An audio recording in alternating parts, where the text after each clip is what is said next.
Hi, my name is Chelsea Gilson and welcome to my Skinny Kitchen. Today I'm going to do a Thanksgiving hack for you. Today we're going to make, it's really simple, like almost too easy to post a video about.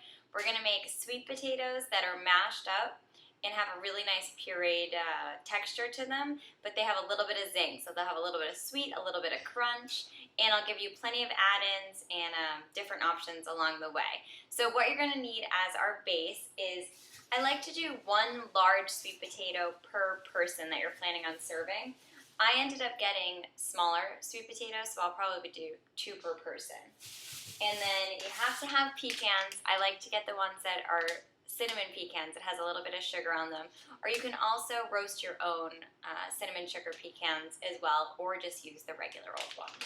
Almonds work well for this too, sliced almonds.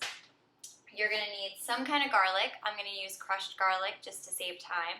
Fresh garlic, minced garlic works just as well, if not better.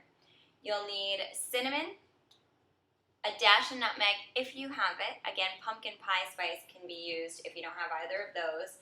You'll need salt and pepper, and then what you're really going to need is this. It's the one that I'm using is a double-strained Greek yogurt, and I'm using it in plain flavor.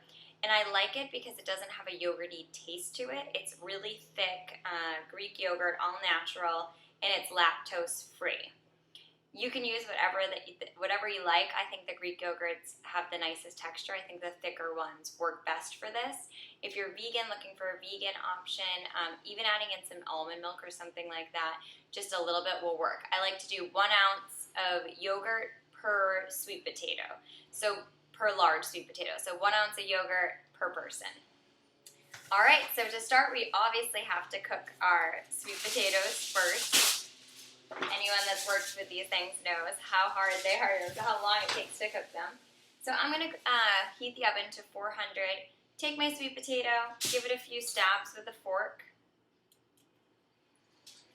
Just so if I do happen to overcook it, it doesn't explode in there.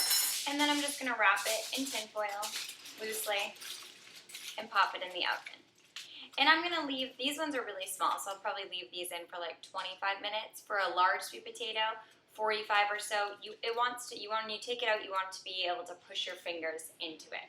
So I'm going to pop these sweet potatoes in, and I'll see you in the... Okay, the sweet potatoes are all cooked because when I push them in, they're nice and soft. So I'm going to unwrap them from the tin foil while they're still hot, and then just drop them into my bowl right here. And sweet potatoes on their own are a nutritional powerhouse. They pack more vitamin A, I think, than any other vegetable that's out there, but don't quote me necessarily on that. But they're very vitamin rich. They're definitely considered a superfood and much more nutritious than the usual regular mashed potatoes, which are still good. So I'm just going to peel the skin off right now. I actually love to eat the skin. It contains some of the best parts of the sweet potato and the nutrients, but for the purpose of this recipe, I'm just going to take it right off because it can leave a kind of earthy flavor to it that I don't want. And the skin should peel, that's another way to know. The skin should peel right off. That's how you know that the sweet potato is ready to be eaten.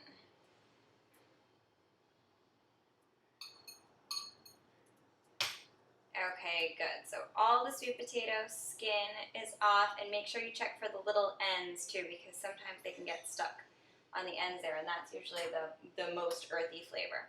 So now that they're in there, I'm just going to mash them up a little bit with my fork. So just like this, nothing fancy about it.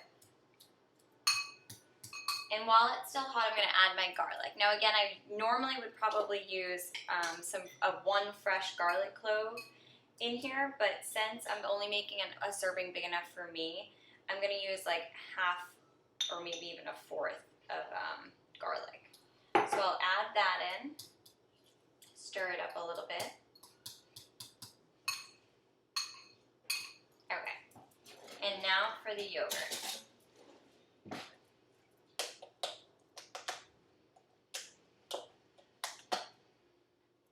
And yogurt too it's wonderful. It's such a nice substitution for the regular sour cream. There's so many great probiotics, and especially the Greek yogurt. So I'm going to put a pretty healthy tablespoon in. I think this is about 1 ounce, maybe a little bit under.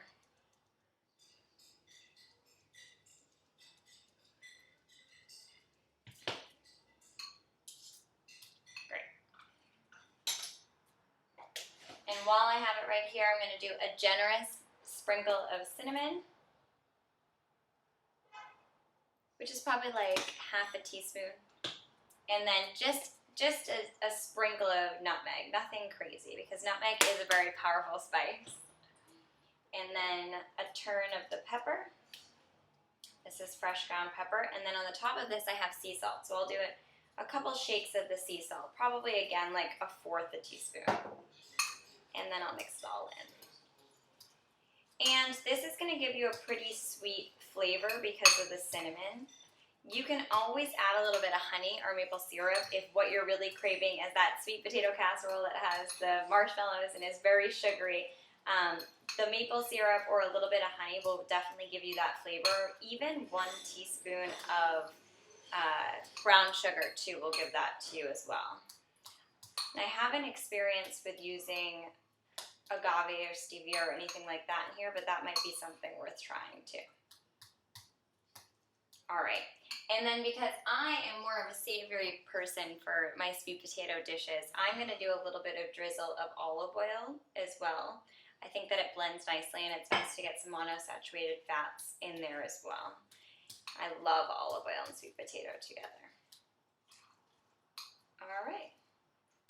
And that's it. The only thing left that we have to do is that we'll top it with our cinnamon pecans.